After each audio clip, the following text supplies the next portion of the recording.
नमस्कार, बिन्युजमा स्वागत छ। म अमृता गाहा। समाचार सुरु गरौँ अहिलेसम्मका मुख्य खबरका अंशहरूबाट। गुल्मीमा 8 महिनाको शिशु सहित थप 10 जनामा कोरोना संक्रमणको पुष्टि। यो सँगै जिल्लामा संक्रमितको संख्या 58 पुग्यो। स्वाब संकलन गरेको 10 दिनसम्म पनि रिपोर्ट नआउँदा समस्या। रिपोर्ट नआउँदा क्वारेन्टिन व्यवस्थापन, खाना खर्च लगायतका कुरामा चुनौती थपिँदै। हरेक वर्ष चहलपहल हुने नेपालकै लिची गाउँमा असारको पहिलो हप्ता पनि शून्यता। लिची खेतीमा रेखदेख गर्ने प्रविधि र प्राविधिकको अभावमा किसानहरू जुझ्दै। र गुल्मी दरबार गाउँपालिकाद्वारा आर्थिक वर्ष 2077-78 को बजेटको लागि तयारी तीव्र। नीति तथा कार्यक्रम उत्पादनशील क्षेत्रमा केन्द्रित गर्ने।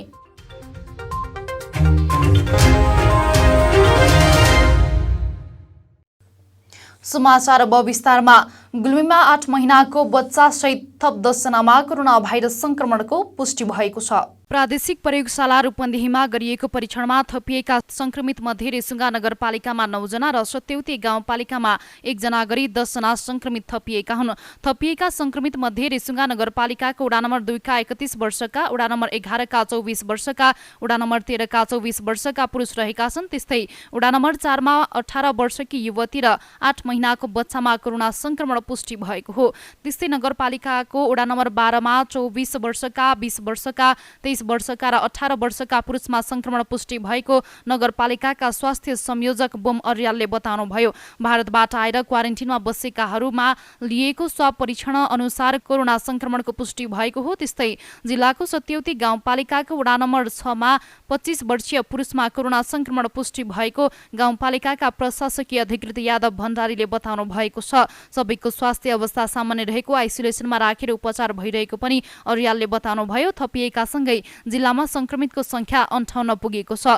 जिल्लामा थपिएका संक्रमितहरू रुरुक्षेत्र गाउँपालिकामा 3 जना, सत्यौती गाउँपालिकामा 5 जना, चन्द्रकोट गाउँपालिकामा 2 जना, छत्रकोट गाउँपालिकामा 1 जना, रेसुङ्गा नगरपालिकामा 16 जना, गुल्मी दरबार गाउँपालिकामा 4 जना, इस्मा गाउँपालिकामा 9 जना, मालिका गाउँपालिकामा 2 जना, धुरकोट गाउँपालिकामा 3 जना, मदानी गाउँपालिकामा 2 जना र मुसिकोट नगरपालिकामा 11 जना गरी 58 जना पुगेका हुन्। संक्रमित मध्ये 2 जना उपचारपछि घर फर्किएका छन्। जिल्लामा कोरोना संक्रमणबाट 2 जनाको मृत्यु भइसकेको छ। गुल्मीमा स्वाब संकलन गरेको 10 दिनसम्म पनि रिपोर्ट नआउँदा समस्या परेको छ। पछिल्लो समय भारतबाट आउने र कोरोना संक्रमण भएका लक्षणहरू समेत देखा परेपछि स्वास्थ्य कार्यालयले स्वाब संकलन गरेर पठाएको छ। तर 10 दिनसम्म पनि रिपोर्ट नआउँदा संक्रमण फैलने डर बढेको छ। चन्द्रकोट गाउँपालिका 2 का रामप्रसाद सापकोटा भारतको बम्बेबाट 24 दिन अघि अर्थात् जेठ 9 गते गाउँ आउनुभयो। उहाँ अहिले गाउँपालिकाले बनाएको एक विद्यालयको क्वारेन्टिनमा बस्नु भएको छ। सुरुमा क्वारेन्टिन बस्दा 14 दिनपछि अर्थात् 23 गते घर जाने कुरा थियो। तर अहिले 24 दिनपछि पनि क्वारेन्टिन छोड्न पाएका छैनन्। गाउँपालिकामा सुरुमा आरडीटी गरी त्यसैको रिपोर्ट अनुसार पीसीआर स्वाब संकलन गरी कोरोना परीक्षणको लागि पठाउने तयारी गरिएको थियो। तर पछिल्लो समय धेरैको आरडीटी रिपोर्ट पोजिटिभ आउन थालेपछि सबैको स्वाब संकलन गरी कोरोना परीक्षणको लागि पठाइएको हो। त्यसै अनुसार सापकोटाले पनि जेठ 23 गते कोरोना संक्रमण भए नभएको पुष्टि गर्नको लागि स्वाब संकलन गरियो। तर अझैसम्म रिपोर्ट नआउँदा उहाँ निराश बन्नु भएको छ। क्वारेन्टिनमा 14 दिन बस्ने र आरडीटी पोजिटिभ आए थप 1 हप्ता बस्ने, नेगेटिभ आए घरमा जाने कुरा थियो। उहाँले भन्नुभयो, रिपोर्टको बाटो कुर्दा कुर्दै आज 10 दिन कट्यो। आफ्नो शरीरमा कोरोनासँग सम्बन्धित कुनै लक्षण नदेखिए पनि राज्यले बनाएको नियम आफूले पालना गर्ने उहाँले बताउनुभयो। सोही दिन भारतबाट गाउँ आएका नवराज शर्माको पनि पीसीआर रिपोर्ट अझै आएको छैन। 14 दिनपछि कोरोना परीक्षण गरेर घरमा जाने भने पनि 24 दिन कट्दा समेत उहाँ घर जान पाउनु भएको छैन। हाम्रो दुर्गम गाउँमा परीक्षण गर्ने मेसिन पनि छैनन्, यसले संक्रमण फैलिने डर बढ्दै गएको छ। उहाँले भन्नुभयो, भारतबाट गाउँ आउँदा खुसी लागे पनि रिपोर्ट समयमा नआउँदा नराम्रो लागेको छ। त्यसका साथै उहाँले आफूले हरेक समय आफ्नो स्वाब परीक्षणको नतिजा कुरेर समय कटाउने गरेको बताउनुभयो। शर्मा र सापकोटा मात्रै होइन, अहिले जिल्लाका धेरै मानिसहरू आफ्नो स्वाबको नतिजा कुरेर बसेका छन्। सुरुमा स्वाब संकलन गरेर पठाएको 3 देखि 4 दिनसम्म रिपोर्ट आउने गरेको थियो। तर पछिल्लो समय 10 दिनसम्म पनि रिपोर्ट आउन सकेको छैन। स्थानीय तहले परीक्षण गर्ने सामग्री खरिद गर्दा खर्चले धान मान्दैन, पठाउँदा धेरै लाग्छ।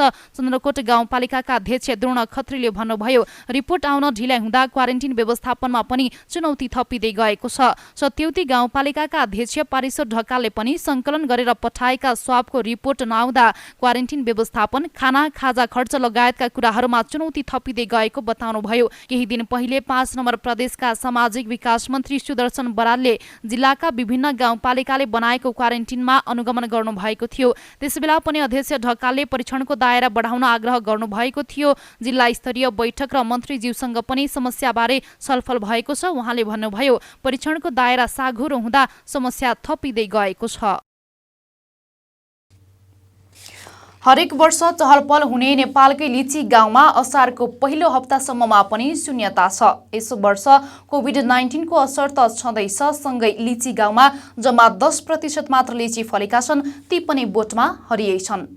चिउरेकको लिचीको इतिहासमा यस्तो जानिएको थिएन। लिची गाउँ चिउरेकका कृषक मित्र गेवालीले भन्नुभयो, हरेक वर्ष जस्तो असार 2 गते गरिँदै आएको लिची महोत्सव पनि यो वर्ष आयोजना हुन सकेन। मुलुकमा भएको लकडाउन, लिची उत्पादनमा कमी र लिची नपाकेको कारणले पनि लिची महोत्सव प्रभावित भएको लिची ब्लक सञ्चालक समिति रुरुका संयोजक मीना अर्याल गेवालीले बताउनुहुन्छ। लिचीकै महोत्सव त अहिले असार 2 गते गर्न सकिएन, तर हामीले यो 25 लाखको सार्वजनिक सुनाइ गर्न अब कारणवश हामीले गर्न सकेका छैनौँ र आगामी अब अहिले असारमा त गर्न सम्भव भएन। हामी चाहिँ सार्वजनिक लिची चाहिँ देखाउन नसके पनि, पाकेको लिची राखेर चाहिँ देखाउन प्रदर्शन गर्न नसके पनि हामीले चाहिँ ज्ञान केन्द्रका कर्मचारी, पत्रकार सरहरू अनि यहाँका बुद्धिजीवी, गाउँपालिका प्रमुख, प्रदेश सभाका सदस्यज्यूलाई बोलाएर चाहिँ यस 25 लाखको चाहिँ हामीले फर्स्टको सार्वजनिक गर्ने साउनको पहिलो हप्ता अथवा दोस्रो हप्तामा चाहिँ त्यो गर्ने कार्यक्रम छ। हुन पनि यो वर्ष लिची गाउँका हजारौं रुखहरूमा कताकति फलेका छन्।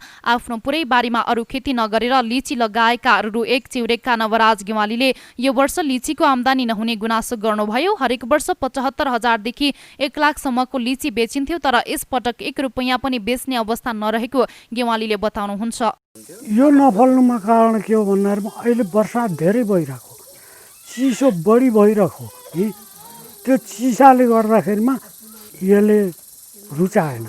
नै भने पोहोर साल जो यहाँ टनाटन थियो लिची, कति थियो अहिले जम्मा चिसोले पानी बढी पर्नाले यसले रुचाउने हुन्छ। जेठको अन्त्यतिर रुखहरू रातामै भएर पाक्ने र लिची खरिद गर्न नजिकका बजारहरूबाट व्यापारी आउने, लिची खान आउनेहरूको लर्को लाग्ने त्यो गाउँमा यति बेला किसानहरू लिचीका झोप्पाको सट्टा असारको पहिलो हप्तामा पलाउँदै गरेका लिचीका बोटहरू हेर्न बाध्य छन्। विगतका वर्षहरूमा त्यो गाउँबाट यति बेला दैनिक जसो 25 देखि 30 क्विन्टल लिची स्थानीय बजारमा जाने गरेको रु 1 स्याल पोखरीका घनश्याम गेवालीले बताउनुभयो। करिब 80 वर्ष अघि चिउरेकका समाजसेवी लोकबहादुर खत्री र डिलिराम गेवालीले त्रिवेणी मेलामा जाँदा ल्याएका 2वटा रुख नै लिची गाउँको पहिलो इतिहास हो। ती 2वटा लिचीका बिरुवा हुर्केपछि त्यो गाउँमा लिचीको व्यावसायिक लिची खेती सुरु गरिएको थियो। चिउरेक गाउँमा परम्परागत खेती प्रणाली मासेर व्यावसायिक लिची खेती गर्ने स्वर्गीय केदारनाथ गेवाली अर्थात् जिम्मालबा हुनुहुन्छ।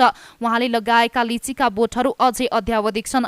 पछिल्लो चरणमा स्थानीय किसानहरूको पहलमा घर घरमा लिची लगाउने काम त भएको छ, तर लिची खेतीमा लाग्ने रोगको पहिचान, लिचीको रेखदेख गर्ने प्रविधि र प्राविधिकको अभावमा किसानहरू जुधिरहेको लिची गाउँ चिउरेकबाट हाम्रा सहकर्मी कृष्ण अन्जानले समाचार पठाउनु भएको छ। समाचारमा पालो भएको छ विश्रामको। विश्रामपछि पुनः उपस्थित हुने नै छौ। विशाल अनि तिर्सना, तिमीहरू कता हिँडेको? कता हिँड्नु नि, जुत्ता चप्पल किन्न भनेर आएको। यत्रो तमगास घुमिसके, राम्रो जुत्ता चप्पलै पाइँदैन। हाम्रो गुल्मीको विश्वासिलो, चर्चित र भरपर्दो कार्की रेडिमेड स्टोर छ त।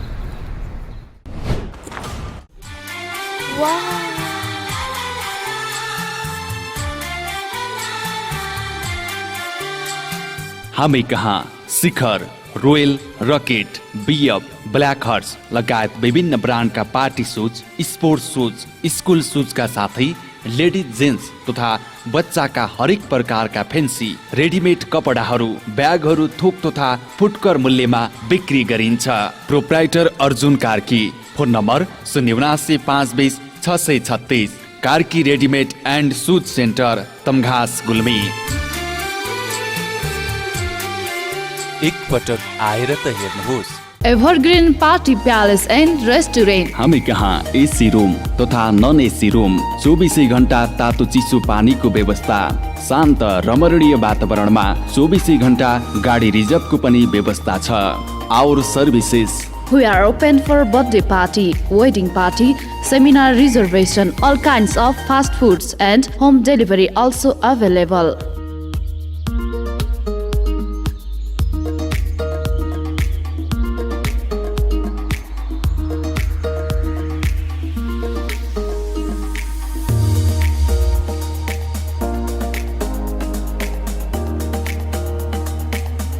Contact number 0795208664, proprietor Jabindra Basnet 9857064004, Prakash Basnet 9841972733। Evergreen party palace and restaurant, Resunga नगरपालिका 1 हस्पिटल लाइन, गुल्मी, जिल्ला कारागारको ठिक माथिपट्टि।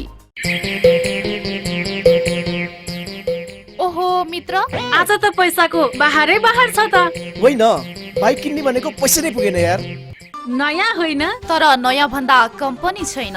आउनुहोस्, अब तपाईँले खोजेकै रेटमा नयाँ तथा पुराना मोटरसाइकल खरिद बिक्रीको लागि रेसुङ्गा रिकन्डिसन हाउसमा। विभिन्न कम्पनीका मोटरसाइकल खरिद बिक्रीका लागि हामीलाई सम्झनुहोस्।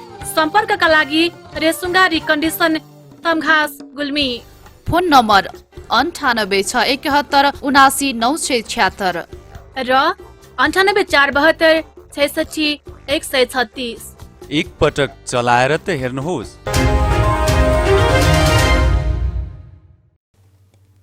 विश्रामपछि पुनः स्वागत छ। अब लागौ बाँकी समाचारतर्फ। आर्थिक वर्ष 2077-78 को बजेटको लागि गुल्मी दरबार गाउँपालिकाले तयारी तीव्र पारेको छ। हेरौँ सहकर्मी सुशील विश्वकर्माले तयार पार्नु भएको एक रिपोर्ट। आर्थिक वर्ष 2077-78 को बजेटको लागि गुल्मी दरबार गाउँपालिकाले तयारी तीव्र पारेको छ। बजेट तयारीको क्रममा गाउँपालिकाको नीति तथा कार्यक्रम पेश गर्नको लागि सुझाव सङ्कलन थालिएको हो। यही असार 2 गते मङ्गलबार गुल्मी दरबार गाउँपालिकाको कार्यालयमा सुझाव सङ्कलन कार्यक्रम राखिएको थियो। त्यस कार्यक्रममा पालिकामा रहेका सरोकारवाला पक्षलाई बोलाइएको थियो। पालिकामा रहेका क्रियाशील राजनीतिक पार्टीका प्रतिनिधि, कृषकहरूका प्रतिनिधि, कानुन व्यवसायी, जनजाति र दलित प्रतिनिधि, पत्रकार तथा जननिर्वाचित प्रतिनिधिलाई बोलाइएको थियो। सहभागी सबै जसोले कोरोना महामारीले पारेको प्रभाव र त्यसबाट प्रभावित सबै क्षेत्रमा गाउँपालिकाको ध्यान जानुपर्ने बताएका छन्। अबको नीति स्वास्थ्य, शिक्षा र उत्पादनमा केन्द्रित हुनुपर्नेमा थियो। गाउँपालिकाको नीति तथा कार्यक्रम अब उत्पादन क्षेत्रमा केन्द्रित हुने गाउँपालिकाले बताएको छ। यो सम्बन्धमा विभिन्न विद्वत व्यक्तित्वहरू हाम्रो गाउँपालिकामा भएको र जिल्ला स्थित विद्वत व्यक्तिहरूलाई जम्मा गरेर उहाँको महत्त्वपूर्ण राय सुझावहरू हामी सङ्कलन गर्दैछौँ। सुशासन, सेवा प्रवाह, स्वास्थ्य, शिक्षा, अनि विदेशबाट आएको व्यक्तिहरू हुनुहुन्छ, उहाँहरूको लागि रोजगारी प्रवर्धन, कृषि, पशुपालन, विपद व्यवस्थापन लगायत जस्ता विषयहरूमा उहाँहरूको महत्त्वपूर्ण राय सुझाव लिएर र विगतमा भएका कमी कमजोरीहरूलाई करेक्सन गर्दै हामी चाहिँ उत्पादनमूलक क्षेत्रमा नीति तथा कार्यक्रम चाहिँ बनाउने योजना गरेका छौँ, ताकि त्यो नीति तथा कार्यक्रमले जनताको मन जित्न सकोस्। त्यो किसिमले हामी नीति तथा कार्यक्रम बनाउनको लागि यो कार्यक्रम आयोजना गरिएको छ। विकासलाई पनि सँगसँगै लैजानुपर्ने हुन्छ होइन, र त्यससँगै हामी उत्पादनमूलक र रोजगारमूलक कार्यक्रमहरू र विशेष गरी हामी स्वास्थ्य जुन अहिले हाम्रो यो कोभिड-19 को सङ्क्रमण छ त्यसलाई पनि मध्यनजर गर्दै स्वास्थ्यलाई सँगसँगै हामी कृषिलाई पनि र पशुपालनलाई अगाडि बढाउँदै हामी समृद्ध गाउँपालिका बनाउने योजनामा चाहिँ योजनाबद्ध भएर लागेका छौँ। यो अवस्थामा महामारीबाट मात्र नभई रोजगारी र खाद्यान्नको समेत आपत आउने भएकोले सबै पालिकाले उत्पादन भएको नीति तथा कार्यक्रम बनाउन जरुरी छ।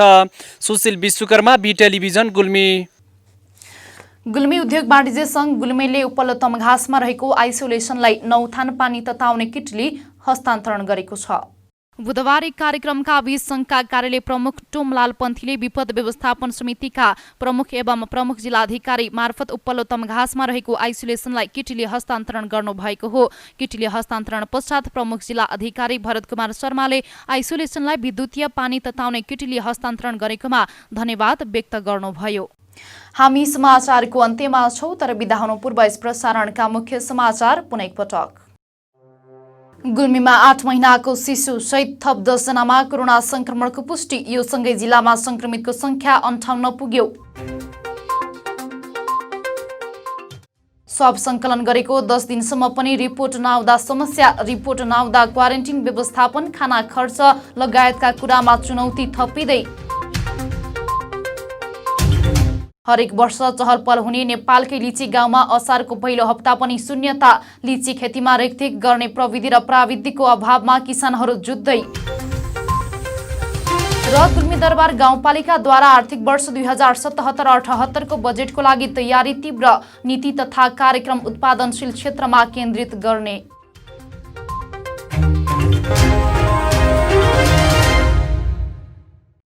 अहिलेलाई बी न्यूज यति नै। हेर्दै गर्नुहोला BTV HD। हवस् त नमस्ते।